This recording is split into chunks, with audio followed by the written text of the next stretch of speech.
Hello everybody and welcome back to another video. On a pitch-black night miles above the Indian Ocean, a fire rages on board a fully loaded Boeing 747-140. Terrified passengers rush to the front of the cabin in a desperate bid to escape the suffocating smoke.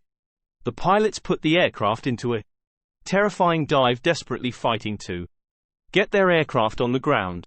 Will they be able to make it to a small island in the middle of the ocean, or will the flames consume their chances? This is the horrifying story of South African Airways Flight 295, and it's a story with a puzzling twist. Before proceeding, please subscribe to our YouTube channel. Thank you. November 27, 1987, 140 passengers and 19 crew boarded a South African Airways Boeing 747 at Taipei in Taiwan. They were bound for Johannesburg in South Africa with a stopover in Mauritius. This was a long journey, with the flight time to Mauritius being 10 hours. To this day, the real story of Flight 295 is still shrouded in mystery and conspiracy. Key people disagree about what happened on board the plane as it made its way over the southern Indian Ocean. And that's because from the very beginning this was not an ordinary flight. In this video we're going to try to piece together what happened Flight 295 using three key jigsaw pieces. The story begins in Taipei as the passengers boarded and as cargo was loaded onto the aircraft. South African Airways used a version of the 747 known as the Combi, as it combined both passengers and cargo on the same deck. The front two-thirds of the massive plane were used to carry passengers, while the rear third was used for cargo. The majority of the passengers were South Africans returning home, though there were also many Japanese and Taiwanese nationals on board, as well as some passengers from Europe and Australia. Open the cockpit was a highly experienced crew. The captain was David Ice, a 49-year-old former Air Force pilot with nearly 14,000 hours of flying experience. In a matter of hours he would be face to face with one of his worst nightmares, something he had been quietly concerned about for years. Sitting to his right, his 36-year-old First Officer David Hamilton had over 7,000 hours total flying experience, and like the captain, about 4,000 of these were on the 747. Behind the two pilots was 45-year-old flight engineer Giuseppe Bellegarda. He too had thousands of hours flying to 747.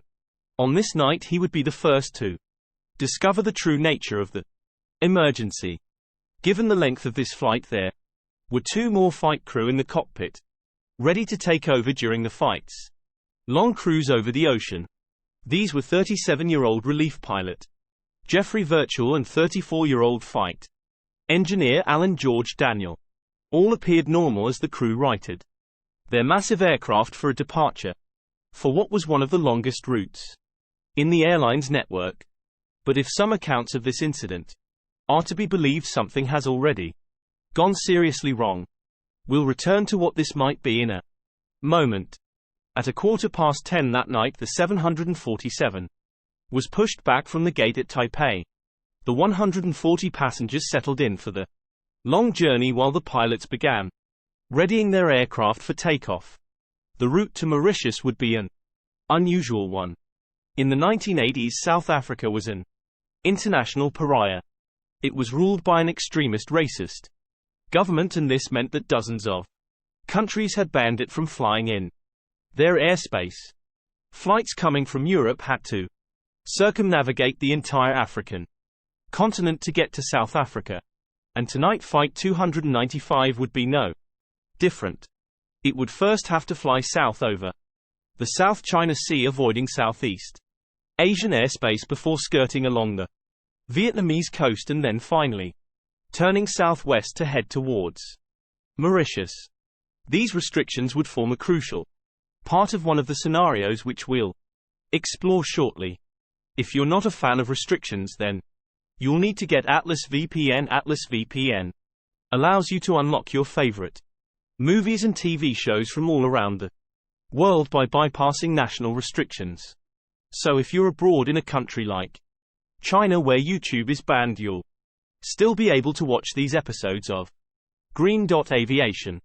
I like to use Atlas VPN when I'm buying things online because companies can't artificially increase the price based on my location or on whether I've searched for that product before. So whether I'm booking flights or hotels, or just buying stuff online, I know I'm getting the best price. It's even got a built-in ad blocker and malware blocker which notifies you when someone is trying to steal your data. All of this is especially important if, like me, you use Wi-Fi in public places like airports or cafes.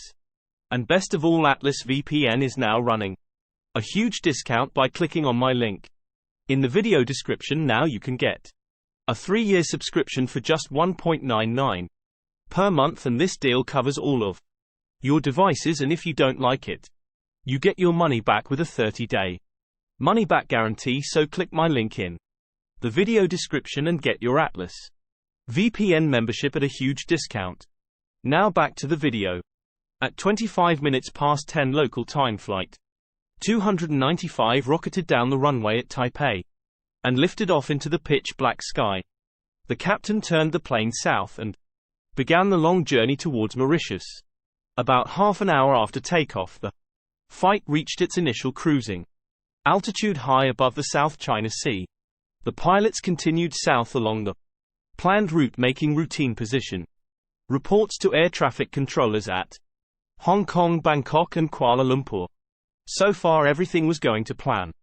About 90 minutes after takeoff, the pilots also made a routine call to a radio station operated by South African Airways all the way over in Johannesburg. This station was known as ZUR, and it was manned 24/7 by a radio operator employed by South African Airways. The purpose of ZUR was to enable the airline to keep track of its fleet of aircraft around the world and to deal with any problems as they arose. It was considered an important service by the airline at a time when the country's political situation made it very difficult to operate internationally. In fact, South African Airways was one of only 2 airlines in the world which had such a service, the other being British Airways. But on this night something unusual would happen at ZUR, highly unusual in fact. This something would pave the way for a frighteningly sinister interpretation of events which we're now about to see unfold. As the pilots chatted in the cockpit, a bar service went through the passenger cabin. This was followed shortly after by a dinner service. This is typically how meals are served on long-haul flights departing late in the evening. Dinner and drinks are served, and then the passengers sleep until the plane reaches its destination. Naturally enough, the pilots didn't get to enjoy the full range of what the drink service had to offer, but when the dinner service came around, they were served the food from the fresco's cabin. However, after so many years of the same meals, the food had lost its appeal, and the pilots complained about it to each other as they ate. We know this discussion about dinner took place because the cockpit voice recorder contains several minutes of it.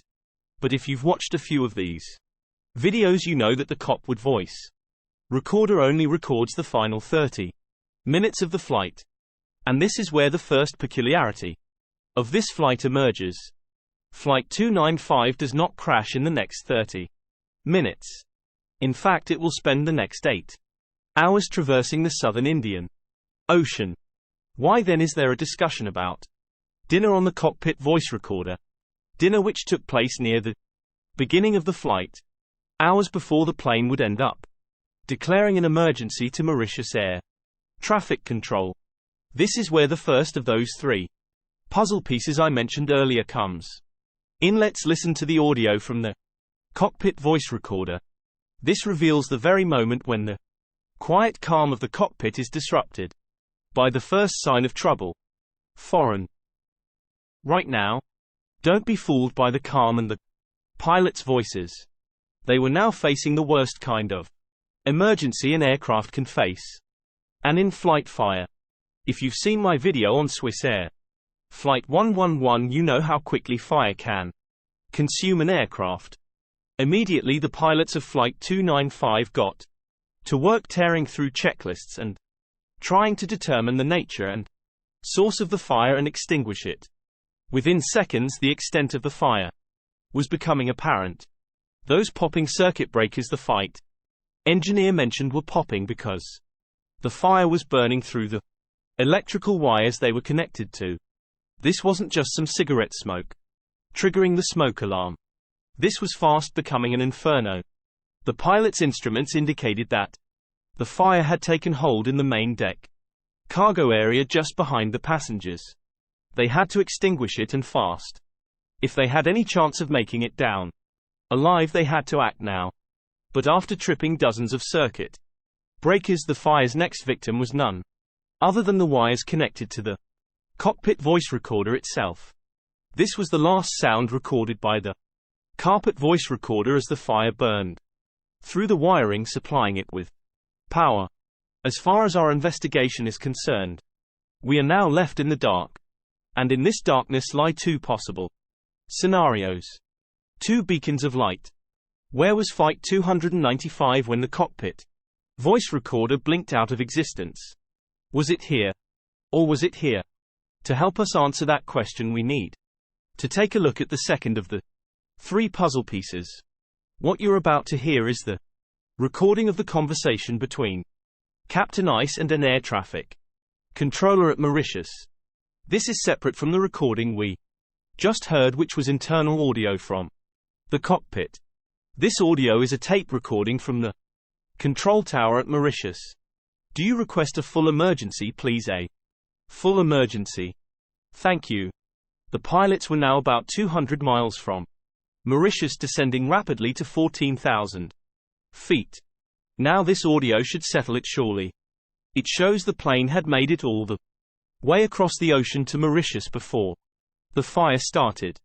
So what must have happened is that the cockpit voice recorder recorded the outbreak of the fire about 200 miles from Mauritius, but then the fire caught off the power supply to the recorder, and shortly after the pilots began descending and contacted air traffic control.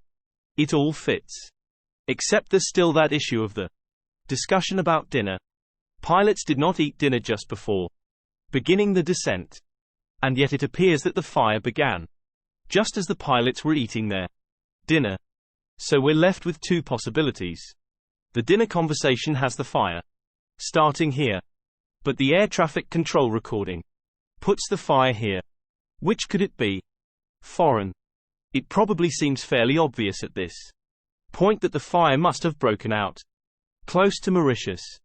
The pilots declared an emergency to air traffic controllers there after all, and not to controllers in Thailand or Malaysia. Captain Ice and his crew were well aware that an onboard fire required them to divert immediately to the nearest possible airport. Normally, once a fire begins, pilots have less than 20 minutes to land their plane before it is entirely consumed by flames. So it stands to reason that the fire occurred close to Mauritius because that's where the pilots attempted to land. If the fire had broken out while the plane was here close to Asia, then the plane would have attempted to divert to somewhere in Thailand or Malaysia. Or at least that's how the picture looks. If we leave out the third and final jigsaw piece. Near the start of this video I mentioned the radio outpost called Zoor, operated by South African Airways in Johannesburg. It's manned 24 hours a day and it stays in regular contact with all of the airline's aircraft around the world. And thankfully these conversations are recorded on tape. The tape recorders run all day picking up everything said between the station and the pilots. Perhaps we can use this tape as a way of squaring off these inconsistencies we've found so far. Maybe it will tell us for sure where the plane was when the pilots first became aware of a fire. But here's the problem. The tape for this night has disappeared.